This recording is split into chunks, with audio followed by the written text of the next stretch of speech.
Hello, my name's Simon Brooke, and welcome to this, the third in a series of webinars coming to you from the SOAK, looking at issues around communication. So we're going to look this time around the question of why men don't want to talk and why they're not great at expressing their feelings. And we're also going to look at how we can perhaps change that and persuade them to open up a little bit more. During the webinar, we're going to introduce you to Charlie and Ed. Charlie, as you'll see in a moment, is trying to get his friend Ed to talk a little bit more about how he feels, but Ed is clearly quite reticent about doing that. So, as in our previous seminars, we'd like you to watch this short scene and think about what's going on. We'd then like you to participate by putting your comments in the YouTube chat. And we'll also take into account what our therapists, Daniel and Holly, have to say. We'll ask Charlie and Ed to rerun the scene using those comments, and we'll see how they get on. So we're conscious that we don't have time to solve all their problems here, just to really offer some food for thought and start a conversation about men and communication, which we hope you'll continue. So have a look at this conversation between Charlie and Ed and let us know what you think. And as I say, we'll then put your comments into practice and see if we can improve the interaction between them. So Charlie, Ed, over to you.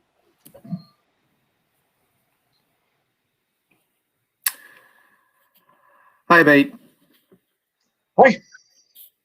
How are you? You all right? Yeah. Not bad. You? Yeah. Good, thanks. How's things? Same as everyone else. Can't complain. How's the homeschooling? Yeah, it's all right with Bella. She's old enough just to get on with it. The twins are the ones that are the nightmare. Yeah, I've got the same here. Jen's going up the wall. Kids are going up the wall. I mean, we literally had a massive row about some bloke on TV yesterday. What, you and the kids? No, me and Jen. All right. What was the row about? No idea. Well, she called me Donald Trump. Probably. Haven't had it cut for 3 months. What about you? Nope, still bald. Yeah, the world is full of bald guys having the last laugh at the moment. No, I meant what's happening with you? How's Nikki? What's going on at work? Yeah, all good. I mean, Nikki's having a hard time. Work's a bit full on at the moment, but same as everyone else. What's new in the publishing world? Yeah, it hasn't been a bad year for publishing. Yeah. All that fake news can't read itself, can it? Exactly. What were you saying about Nikki? Oh, no, nothing. So you've been doing all right then? Well, with work, yeah, I mean, number of us are all right. It's the people. Half our board meetings are taken up with talking about employee mental health. Well, they're doing a lot better than the poor sods that have lost their jobs, so they can't really complain, can they? Well, like Bella's friends' parents at school. Like, he works in advertising. She's lead designer on some swanky hotel that's being built in Hong Kong. They've both been furloughed since last March. Unbelievable. Yeah, no, I know, it's terrible. But, we can't tell people they can only complain if they've lost their job or if their parents died. It's all relative. I'll excuse the pun. No, I'm serious. Me too. So listen, all okay with you and Nikki then? Yeah. She's not calling me Donald Trump, so I'm doing better than you, my friend. Yeah, well, it doesn't take too much to be doing better than me and Jen these days. Oh, well, I'll let Nikki know that. I'm sure Jen already has. Jen was saying that she spoke to Nikki. She was upset. What, Jen?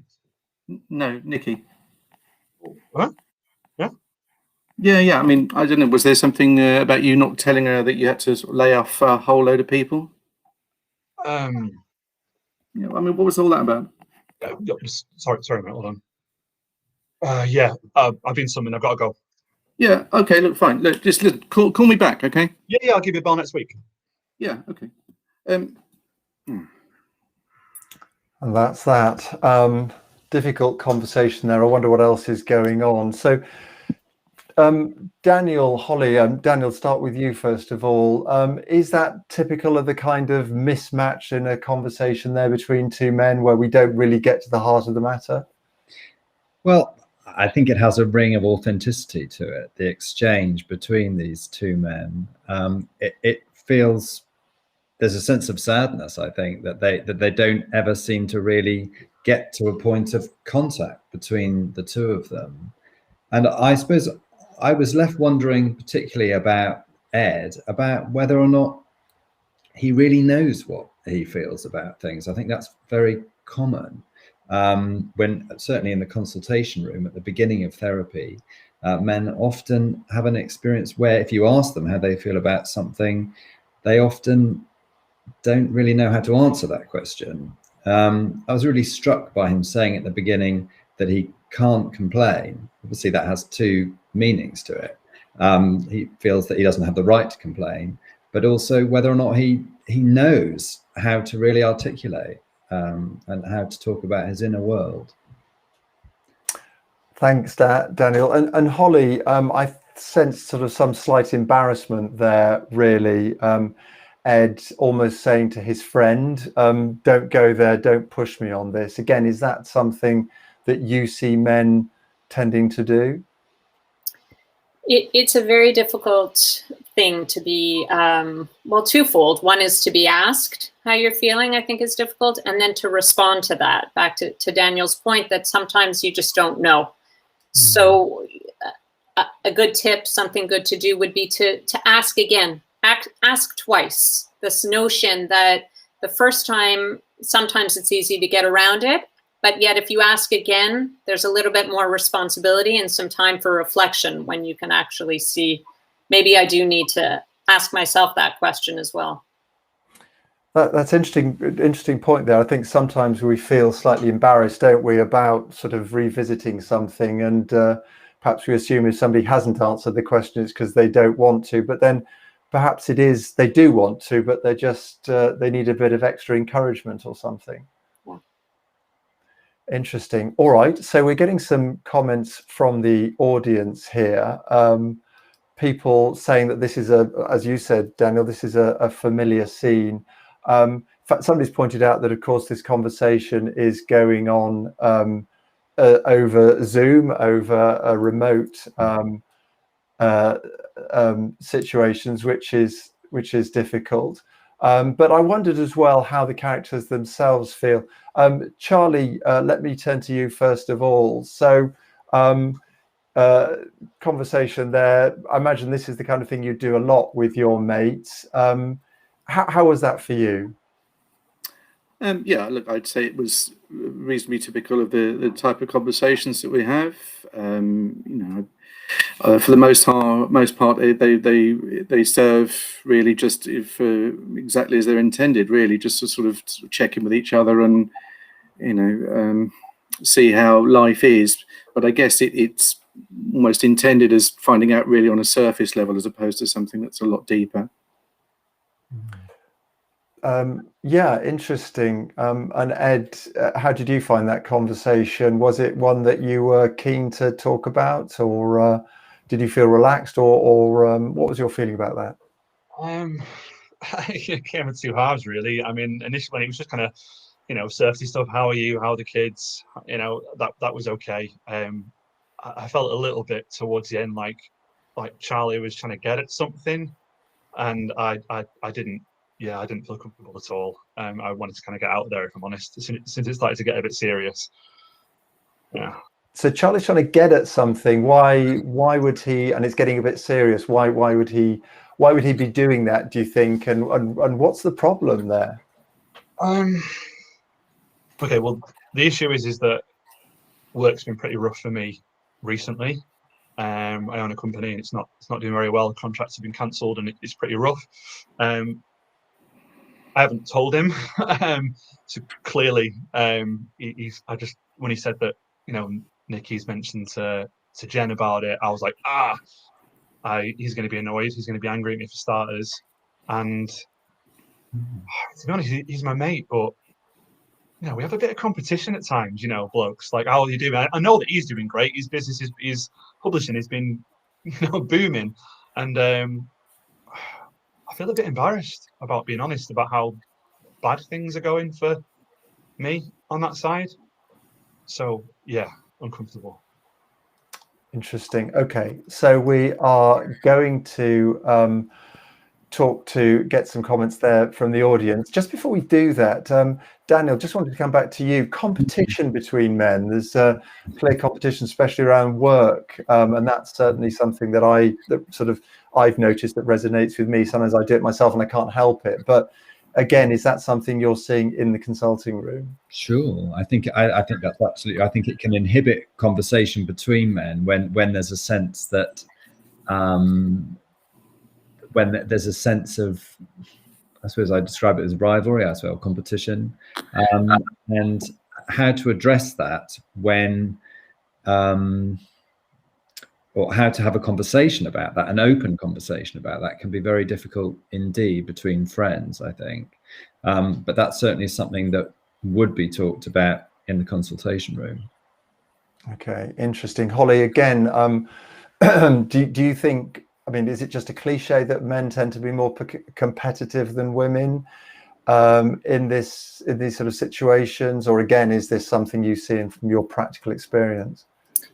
I think everybody has competitive feelings, men and women both. How they compete is different. How that gets expressed as well is different. So we'll often see competition happening more comfortably sometimes for men on the sports field, and for women they compete in a very different way, how they interact, how they discuss things. But it's definitely challenging, and something again that can be addressed and should be addressed in the consulting room with allowing somebody to not feel the shame that often gets associated with admitting feelings of competition. Interesting that we saw Charlie interrupt Ed at the beginning there. And I think the psychological research shows that men are more willing to interrupt than women. But Ed, coming back to you before we get more from the audience, how did you feel about being interrupted? Did you notice that? Did it annoy you? Yeah, I clocked it. Yeah, he Charlie did interrupt me mid-flow, but it happens. It did not rankle me, but it was a little bit of a, all right, okay then, you go on, mate. But it's fine. We haven't talked in a while, so there's also a little bit of us both wanting to get our news out, I guess. So it wasn't major, but yeah, I did spot it. Okay. Another question we've got here. George asking a very interesting point, I think. How do you go about changing the tone between friends, moving from that sort of light chat to something more personal? Holly, over to you again on that one. I mean, I think my sense, again, I might be wrong, my sense is that women are better at doing this than men. But is there a way of moving from the sort of, hi, how are you? You look well, to getting into the heart of the matter, if you like? Such a good question. It's difficult to do that. And again, some people are better at it than others, regardless of gender. But again, to be able to offer the space so that somebody can actually respond, and to give them the opportunity to really connect, and to allow them to go a little bit deeper, that silence really can afford a lot of possibility. But it's often difficult in friendships, especially. Silences are not really, we're not used to them. We're used to sort of, throwing in our own information and talking about ourselves and bringing things back to ourselves. Whereas in the consulting room, there is a real emphasis on allowing space and allowing silence, but it's not often seen just in natural dialogue. It is interesting that, isn't it, being comfortable with silence and encouraging people to do that, I suppose, as well. Question for James here. James says, do you think that some guys avoid asking how others are because they're not sure about how to respond or support that? I mean, I suppose if you ask your friend how they are and they really tell you, do you then know what to do? Daniel, is that something you think that men can sometimes be a bit nervous about? Certainly, I think there are sort of the perceived social male stereotypes are the idea of having some control or having an idea about what's really going on. And I'm afraid you're opening up a question of complete uncertainty when you ask a question like that. And you may be left with something that takes time to work through and to understand. So yeah, I do agree with that. I think that's difficult.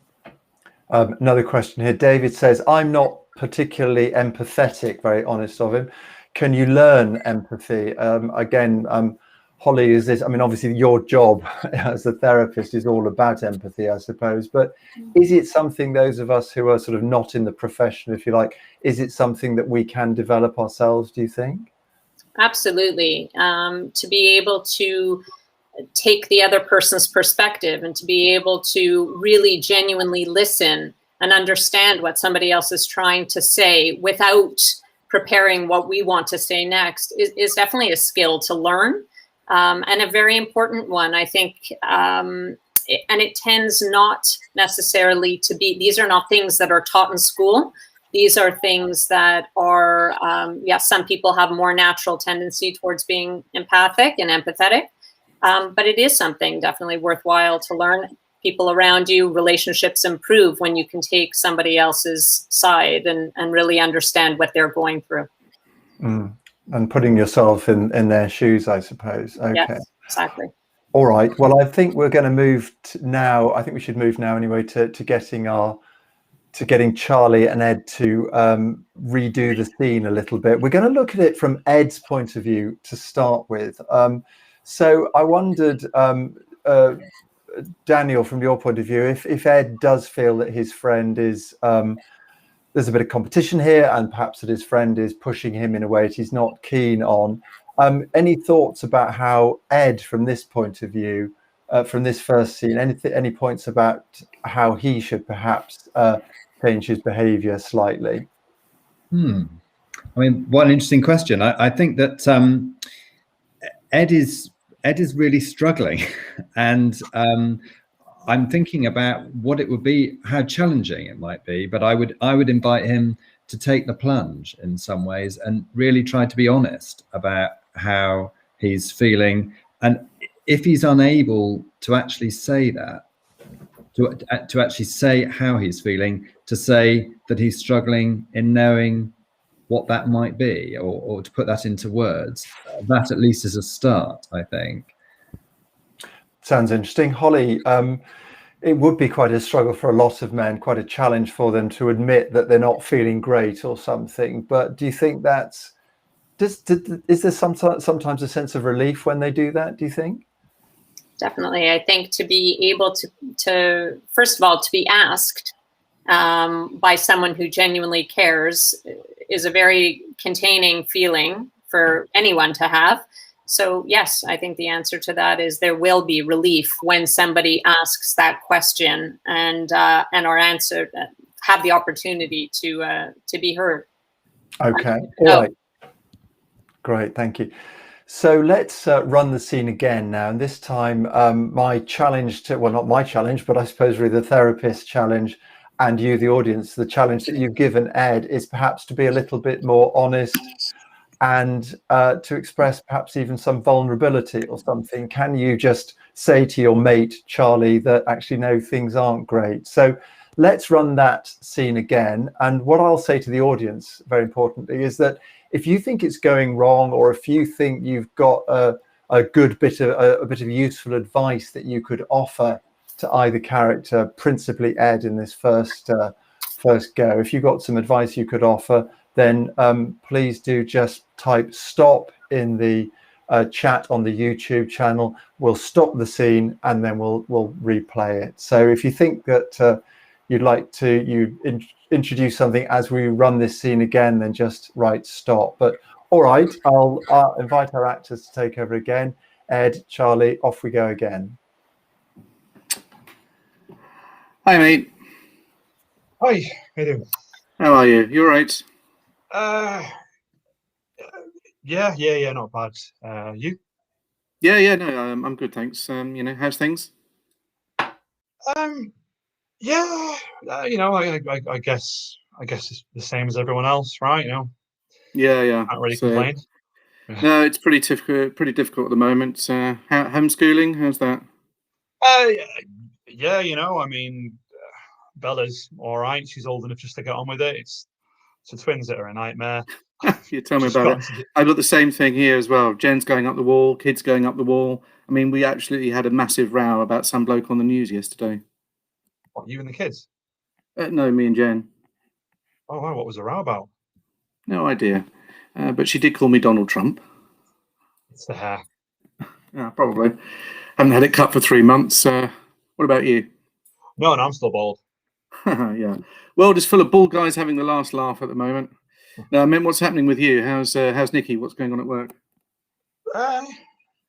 Yeah, so-so. I mean, Nikki's having a hard time, works a bit full on, same as everybody. What's new in the publishing world? Yeah, look, I mean, it hasn't been a bad year for reading. All that fake news ain't going to read itself, is it? Exactly. What were you saying about Nikki? Oh, no, nothing really. But you're doing okay then, yeah? Yeah. I mean, work. I mean, yeah, sure. I mean, numbers were fine. It's people. Half-hour board meetings are taking up with employee mental health. Well, they're doing a lot better than all the poor sods that have lost their jobs. Okay, so they really can't complain. Well, Bella, her best friend's parents at school. He works in advertising. She's the lead designer of some swanky new hotel in Hong Kong, I think. They've both been furloughed since March. It's just unbelievable. yeah. We've got to stop here, guys. Sorry, or it stops coming already. So Harriet says that Charlie keeps taking things back to himself, after asking a question. So certainly Ed is quite complicit in that in a way, isn't he? He's quite happy to hand it back to Charlie, but obviously, if Charlie really wants to know how his friend Ed is, then we do want to put more emphasis or give more of an opportunity for Ed to say what he wants to say. So again, coming back to our experts, Daniel and Holly. Daniel, is that for men quite often a defense thing to throw over to you? Anyway, how are you? And are other men in this situation quite happy to talk about themselves rather than focusing on their friend, do you think? Look, I don't want to underestimate how hard I think it is for Ed to talk about what's actually going on. I noted, I sort of sensed from him a desire to try and talk about something that's troubling him, but he's really finding this very, very difficult.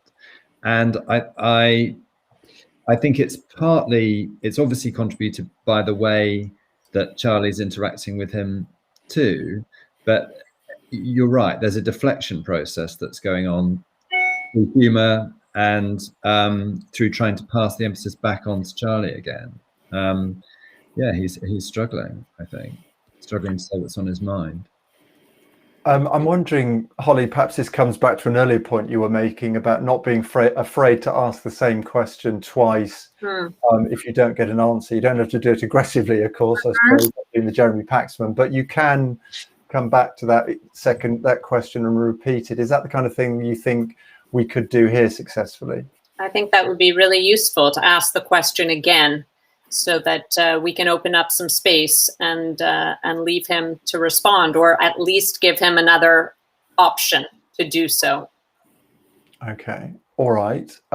So another point here that one of our audience has made a mention of is that we had sort of two questions coming in here at the same time. It's sort of how's Nikki, how's work sort of thing, and it can reduce focus. Any thoughts on that? Again, coming to you on that one, Daniel. Any thoughts on sort of two-part questions, if you like? How's this? How's that? How's whatever? Does that mean that we can't actually answer any of those questions in effect? Well, I think I want to echo what Holly said, which is about creating some space in the session, and I suppose there's something about thinking more about how Charlie's responding and asking questions, and perhaps not listening. That may sound a bit critical, but I think it's that there do seem to be quite a few questions being fired, but they're going in both directions. that no one's really making any contact with each other at all. Is what that feels like.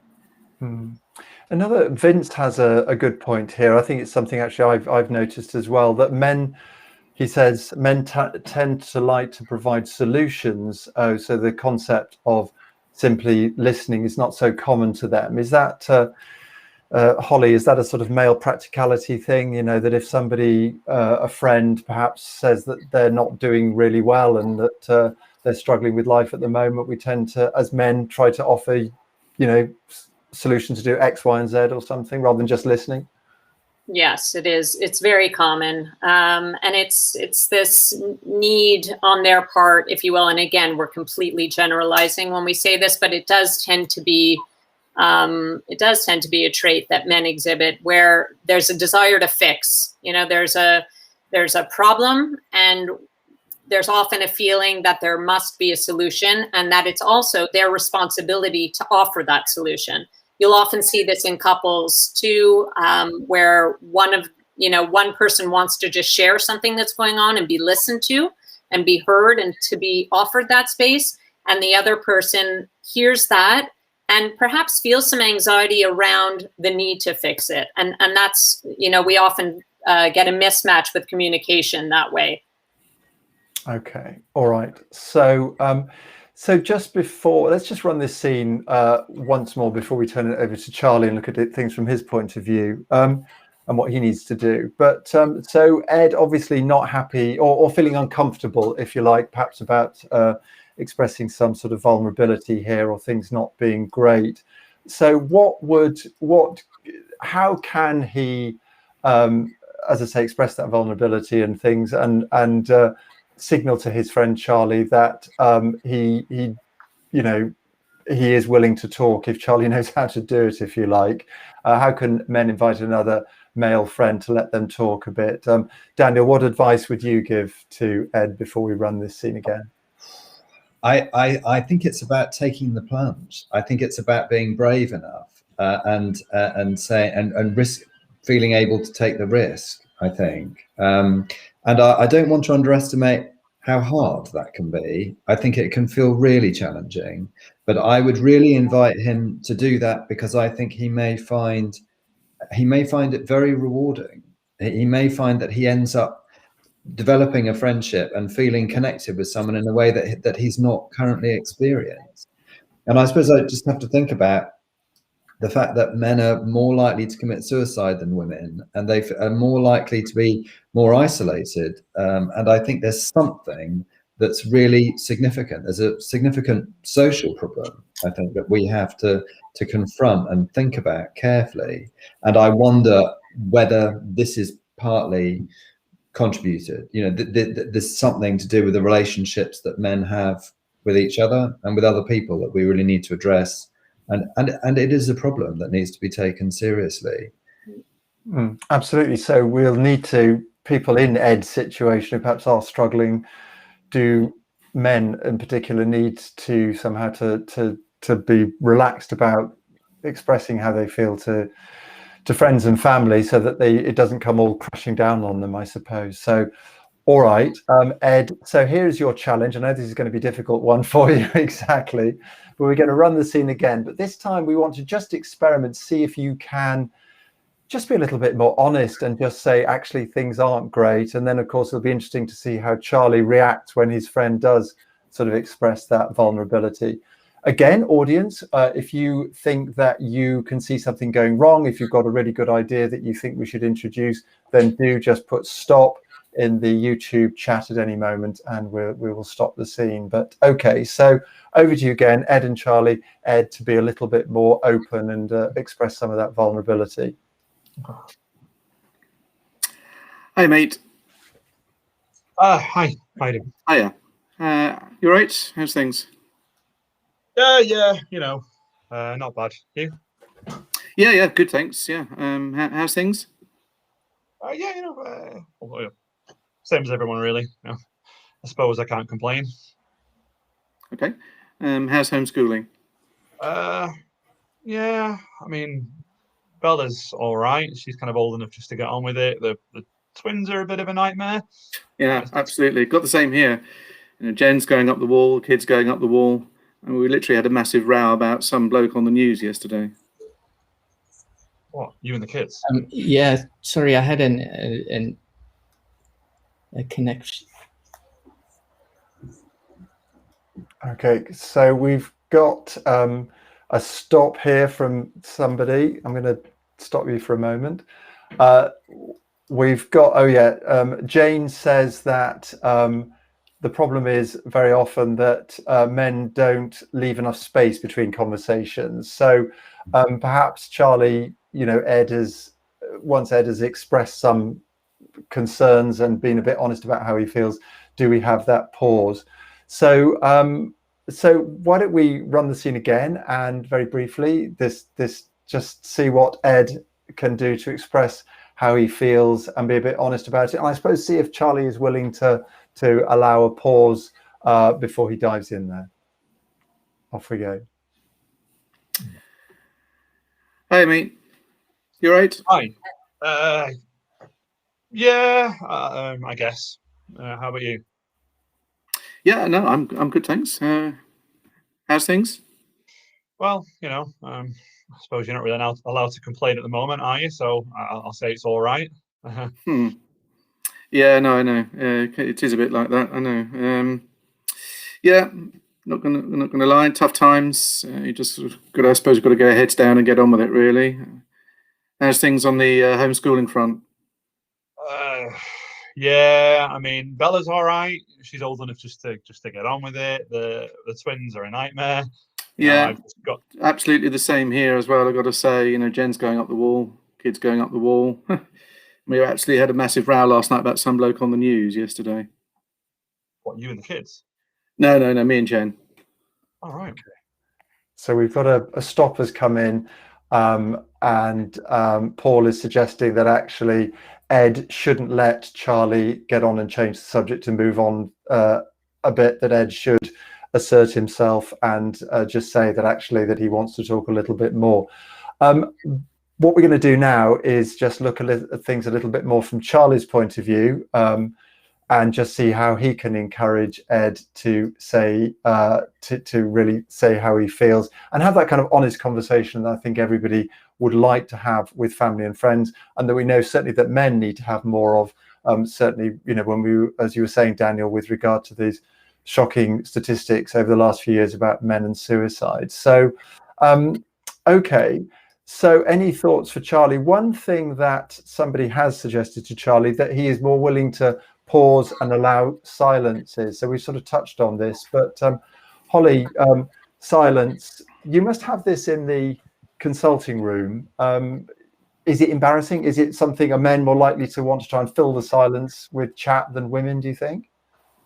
On that point, I don't necessarily think that it's a gender thing per se. I think silence is very difficult to tolerate for most people, especially more in a friendship when there's a natural way of having a dialogue. It's difficult. It's just difficult to sit in that space. People don't know what to do with it, and so they fill it, and they fill it often with their own views and their own agenda around having a conversation. So it is something that as therapists too, we need to get over that discomfort too in being in that silence with someone and trying to fight the urge to not necessarily fill it. There's a lot of training that has to go into that, and a lot of comfort with self in order to be able to offer that. So it's not surprising that people have a challenge with it.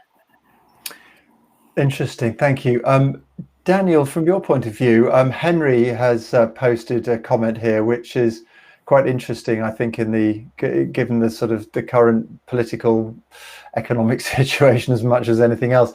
He says, I don't want to be a downer in conversations. I want to appear on good form, as there's enough negativity going around at the moment. I suppose that might be a concern that both sexes, perhaps men more than women, I don't know, we might be a bit worried that if we start telling people that we're not feeling great, we are a bit unhappy about ourselves or whatever, that we might be seen as a bit miserable and not the kind of person that people want to spend time with. How do we overcome that fear, do you think? And is it valid?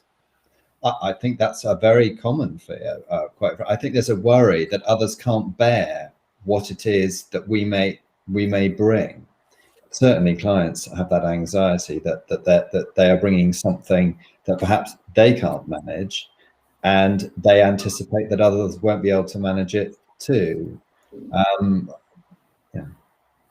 And another point here, I don't know what you think about this, Daniel, but Stephanie has pointed out or suggested that this thing of deflecting, in other words, I don't want to go there, don't ask this.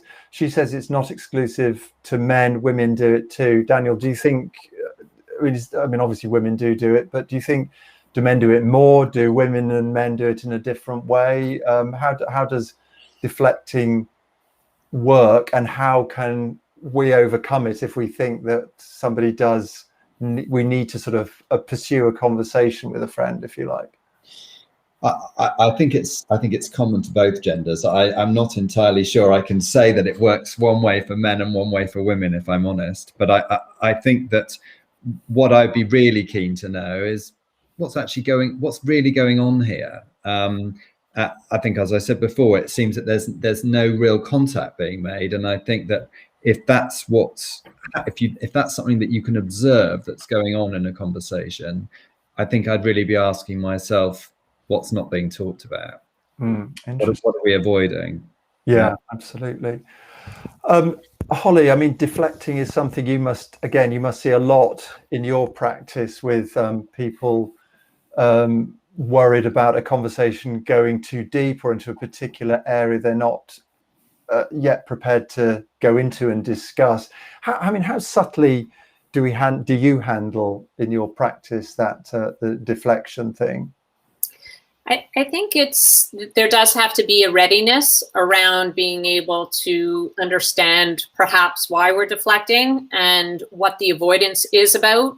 So, whether you can gently bring the person back to the situation that they are deflecting from, and to be able to be with them in that uncomfortable place, because that's what essentially is the reason for that, right? That there's something really uncomfortable about being in that place or addressing that issue. And consequently, how do I get out of this? So if you can gently guide them back to that place and establish a bit of a trust where they can take the plunge and actually say, okay, maybe I need to look at this. Maybe I need to be a little bit more honest here too. And can I risk that now with the person that I'm with? Can this friend be trustworthy enough to talk? Or can this therapist and I, do we have that level of trust where I can take that initiative? Interesting. We've talked a couple of times actually about silence. So I think one of the interesting points that we're getting from the audience is this idea of silence, giving people space. So Daniel, if we run this scene again and we ask Charlie to allow a few more pauses to do what he can to get Ed to open up a bit more. As I say, people are frightened of silence, but any thoughts about how would you advise Charlie to introduce that silence and make it seem sort of comfortable to give Ed permission rather than making it sound like part of some kind of interrogation technique, if you like, or something? Well, I have a question for Charlie, actually, which is I'm wondering what's going on for him. I'm really intrigued what's happening at the beginning of this conversation, because I think it sets the tone for what happens later in some way. And I think I'm wondering if we could ask Charlie that question about what's happening at the beginning of this conversation, what's really on his mind. Because you get a sense that he's also trying to use the conversation to offload something too, which is obviously is part of the way in which everyone relates to each other. But I'd be interested to hear from him directly. Okay, well let's do that, Charlie. So you're talking to, you called your best mate or whatever. So what's the thinking behind it? Why have you decided to do this? There's a few things at bay. I suppose the most immediate thing, and to Daniel's point at the beginning of the conversation, is that I'm feeling particularly worked up about the row that I had last night with Jen. The kids were involved as well. A general sort of family bust-up disruption, but particularly with Jen as well, because it seemed to be almost a row over nothing, like I suppose some of the worst rows are, but it did carry some impact. So I guess that's what's at the forefront of my mind at the beginning of the conversation. There is also buried underneath, the fact that I know that there's stuff up with Ed as well, which he's not really confided in me. So there's, that's certainly sitting underneath.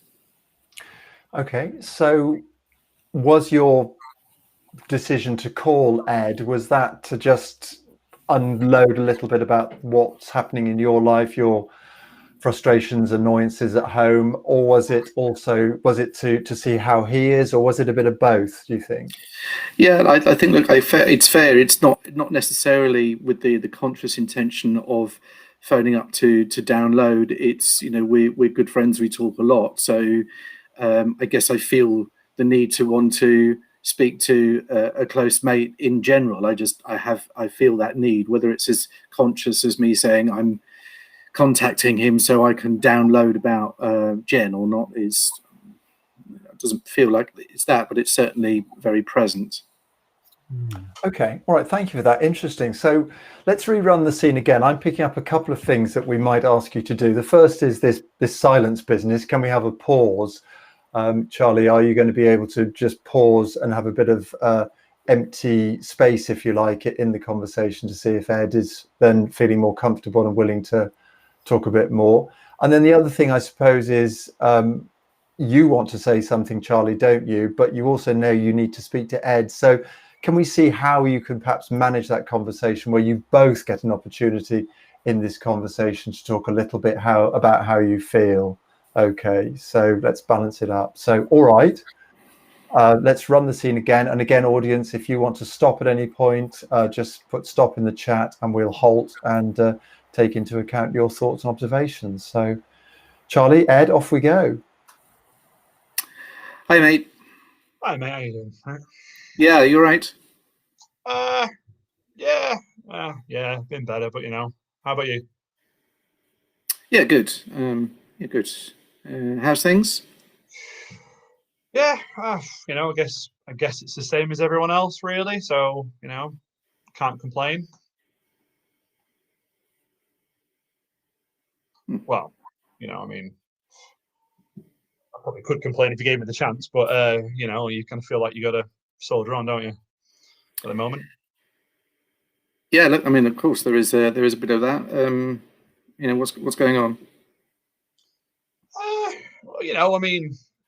Homeschooling's a bit tricky, I guess. That's one thing. Bella's great. She's kind of old enough to get it.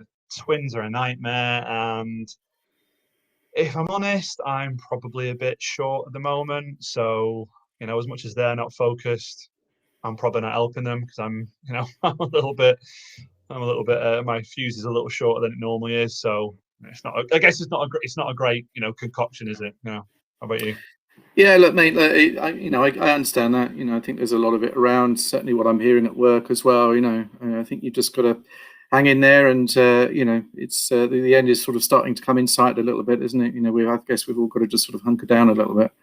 Yeah, I guess so. I guess that's true. Yeah. How about you? Yeah, look, not much different, really. It's we're having ridiculous rows about absolutely nothing. In a case in point, last night, something off the telly, I don't even know what. We ended up having a row about it. Stop it again now, gentlemen. Thank you very much for that. Just before we go to the comments we had about that and request for a stop, Ed, how did that feel for you? Did you feel you had more space to talk? Yeah, I did actually. It was kind of weird. I was just expecting the conversation to flow like it normally does, and then Charlie just kind of sat there and stared at me, and I was like, oh, I suppose I better say something. It was a pressure, but not like a bad pressure. I just felt like, oh, okay, then I'll carry on speaking, and I ended up probably saying more than I thought I would at the start of the conversation, if I'm honest. Interesting. So pressure, but not a bad pressure. Yeah. Charlie, from your point of view, you did as we said and introduced the pause. How did having that silence feel for you, and what did you think of the response that came about because of it? So I'll be honest, the silence was hellishly uncomfortable. It certainly it's certainly not the way that I normally communicate. Certainly not with Ed either.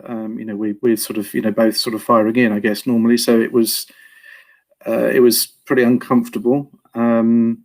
As for what came out, look, I've known Ed for a long time, so I guess it's stuff that I know that's there. It's not, we don't always get into things that deeply. It didn't put me off that much. It was sort of interesting to hear him talk about it. I guess I've naturally felt an inclination just to sort of, you know, make it all right and, you know, tell him to hang on in there. Okay, interesting. Okay, thank you for that. So some progress there in that Ed obviously felt more willing to talk. We've got an interesting point here from Sophie, who says, and I think a lot of people will recognize this, it's a sort of couples situation. I noticed that their wives are friends too. My husband says he can't talk to his best friend anymore because he's worried that whatever they talk about will get back to his friend's wife and then to me. So Daniel, I'm conscious we're going to have to lose you shortly because obviously you've got to go and see a client. But from your point of view, that situation where you get other wives gossiping and there's sort of wheels within wheels of conversation, how do you handle that? I mean, I'm not sure that I see that or totally buy into the idea. I can understand the idea, and I think it may play a part at one level in why it is that some men don't choose to talk to their partners. But I'm sort of conscious that I think there may be other things that are going on at the same time, a reluctance to deal with things that feel a bit more uncertain, unresolved. I suppose it may happen. I think it's an interesting idea, but I think I'd be thinking that there's something else going on at the same time. Could be extra tensions in the friendship and the relationships between the four there. Absolutely. Yeah. Thank you for that. Holly, we've got an interesting question here from Sarah, which I think a lot of us will be able to recognize. How do you recognize triggers during a chat, i.e. moments when you should go and ask those difficult questions? Because this is what you do all the time, I suppose. Of course, is there little things around comments, language, body language, or something that we can look out for? Yeah, absolutely we can. And I will say that given the times and the fact that we are even doing this webinar currently on Zoom, we lose so much of that, don't we? We lose so much of the body language and the external communication that all we can rely on really is the dialogue. And so we are limited from that standpoint. But in terms of understanding, yes, so the deflection or the capacity to not really get to the heart of the matter, I think is a really, really important one.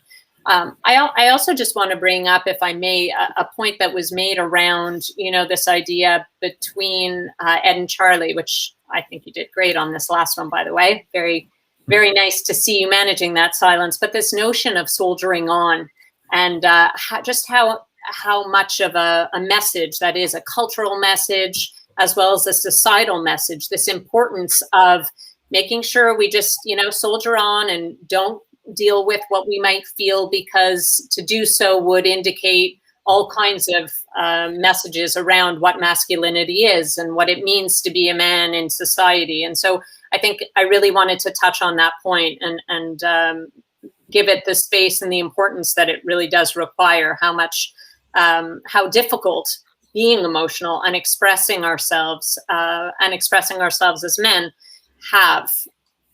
Absolutely. Daniel, I know we've got to lose you now because you need to go and see a client. Just if you don't mind, just a couple of sentences on advice you'd give to men and perhaps their friends to get them to open up before you have to leave us. Yeah, I just want to say how positive I felt the last go was. I felt that something different happened, and I suppose I was just observing some of Ed's discomfort during the conversation, but that I felt that something quite different was said. And Charlie had a sense of the agony of the silence, but actually it didn't feel as great as I think he may have. It didn't seem to be as long anyway as I think he may have experienced it to be. It felt he was only giving a small amount of space, and yet him doing that, I think, made a profound impact on the conversation that they were able to have. Interesting. We sometimes feel worse about it ourselves, don't we, than others do, or whatever. Daniel, I know you've got to go and see a client, but thank you very much for your time. I do appreciate it. I'm sure we all do. Thank you. Fascinating. All right. Good. Thank you very much. Bye. Great. So we'll, as Daniel leaves us, we will run the scene again as we've done before. We've got more comments. Oh, interesting comment here. I think this is something you were sort of mentioning as well, Holly. Sabrina says, it feels like men can't pick up each other's cues. I think it's amazing to hear men gloss over everything they're discussing. Again, this might be a bit of a cliche, but are men, do you think, less good at sort of picking up on the cues in a conversation, even body language or something, which might suggest that somebody wants to say more than they're saying, that there might be more underneath the surface than is immediately obvious? Some men definitely do that more. And I believe that has a lot to do with how comfortable they are themselves and how versed they are in paying attention to these cues and noticing them and stopping to actually pick up on them. So sometimes it's that they don't have that language or that capacity, and other times it's that they just go over it. It's just not something that they're comfortable enough to go into. Okay, we've got a few more questions here. Sophie is asking, are there good questions that are the useful questions that you can put to men or to women in a situation which will allow them to open up? So I suppose if you are having a conversation with your friend and you sort of suspect that they do want to say something but they can't do it, obviously nobody wants to put them on the spot or something, but is there a kind of conversation you have, a kind of question that you could recommend that might give people permission, if you like, just to say, actually, I'm not feeling great, things aren't brilliant? What would you recommend? I would leave open-ended questions. So not yes and no questions, but questions that give people more space to answer that, so that they don't have to make a yes or no answer to that. And being reflective, again, repeating back what somebody is saying so that it puts a mirror up to what they have just said, because a lot of the times we don't even remember what we say in conversation. So sometimes just reflecting it back in exactly the same language that they have used, and you will see in that moment that you've been heard, or that the person has actually taken in what it is that they've said. Absolutely. So I suppose it's interesting because the really open question is how are things, whatever, but very often we don't want the answer to be too honest, do we? When we say how are things, how are you, how's it going, almost the implied reply is, yeah, fine, thanks, okay. So I suppose there's a balance between that really bland open question and then the really sort of specific question. But do you know what I mean? You can get something that is still open and allows people to say something, but makes it clear that I'm interested in an answer which is beyond just, yeah, fine, thanks, how are you? Absolutely. And I think, Simon, what you're bringing up is the difference between, politesse and just brief conversation and superficial, how are you, versus how are you?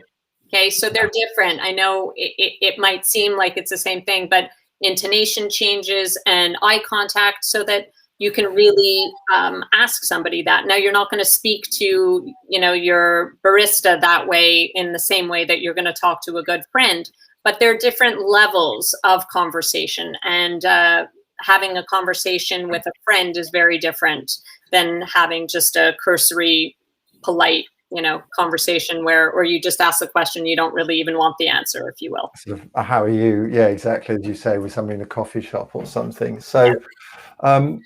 Okay, well, let's rerun that scene. And my challenge to you, or the Holly's challenge as well, I suppose, the audience challenge plus the audience as well. The challenge for you, Charlie, is to see if you can ask a question which makes it clear to Ed that, as I say, it's not just the hi, how are you, I'm fine, thank you, nor the sort of putting him up against the wall and interrogating him. But is there an opening conversation, some questions that will say, I really do want to know how you are. Does that make sense? Perhaps we can find a way of doing that. And Ed, it'd be interesting to see how you would respond to that perhaps more honest, how are you sort of question. So again, audience, if you have any thoughts, observations, do hit stop and we'll be happy to halt it and take on board your comments and advice. So Charlie, Ed, over to you. Hi, mate. Hi. Yeah, you're right. Yeah, been better. You? Yeah, no, look, I'm good. Don't sound great. How are things? Yeah,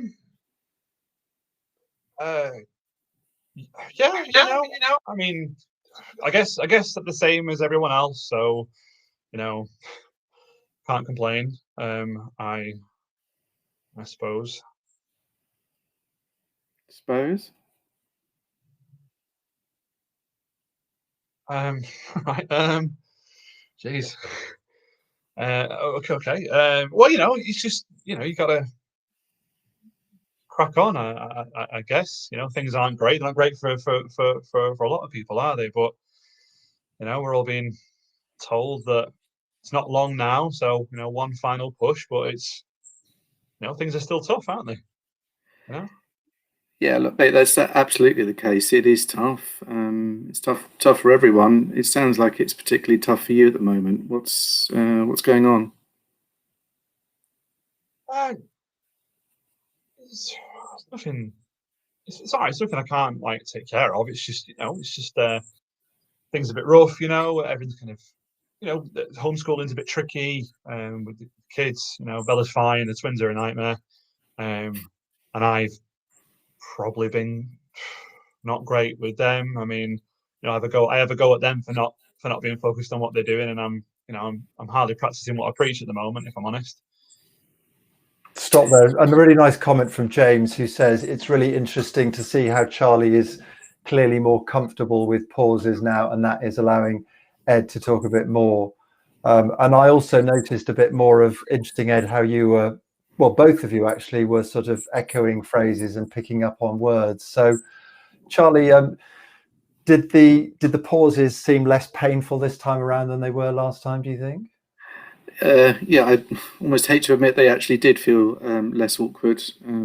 It felt a bit more natural, and I think I was a lot more genuinely sort of tuned into the kind of the distress that Ed was in. Whereas, not that I would have ignored it before, but I might have, I guess, more easily skated over it. And actually, when I really did tune into where he's at and focus on it, it is actually easier to afford the space for him to step into.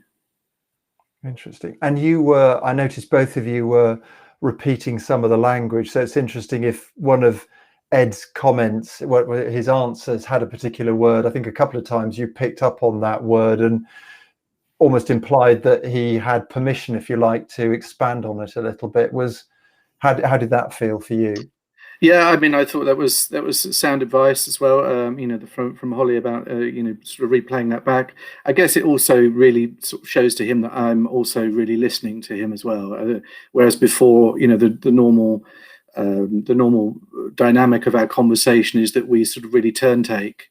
I think in being able to really demonstrate that I'm listening to him, partly through the pauses and partly through repeating back some of his language, it really, although it was obviously clearly difficult for him, I think it gave him more space and more permission to step into. Interesting. All right, and Ed, over to you. Did any of those pauses feel uncomfortable, or what was your mood during those pauses? Yeah, no, it did initially make me feel uncomfortable, particularly the to pose when Charlie kind of posed that back to me. Normally we just chat away and the words don't really seem to have that much meaning at times, if you like. And all of a sudden I was aware that actually what I was saying he was really listening to and examining almost. And it did initially make me feel uncomfortable rather. But then it kind of made me feel like this conversation's not like the ones we've had previously, and it felt like a different kind of atmosphere where, I don't know, it just felt like this wasn't a surface conversation, that he did want to find out more about me for once. And not in a negative way, but it did make me want to open up more, definitely. Okay. All right.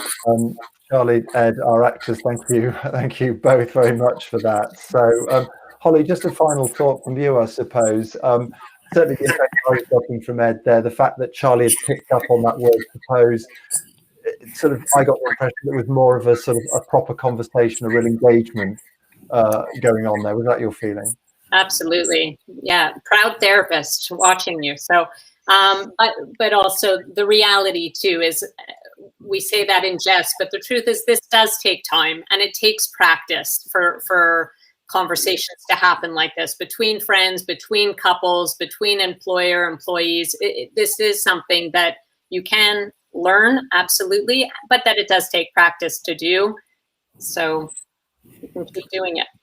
And practice does indeed make perfect, doesn't it? So, okay, well, fascinating. Thank you all very much indeed. Some interesting food for thought there when it comes to getting men to communicate, whether you're a guy yourself or whether you're a woman trying to get husband, boyfriend, father, son, whoever it might be, to say a little bit more. Some really interesting thoughts there. So that's for all from us here at the Stoke for this seminar, but do be sure to join us at the next one in a few weeks' time. Thank you very much.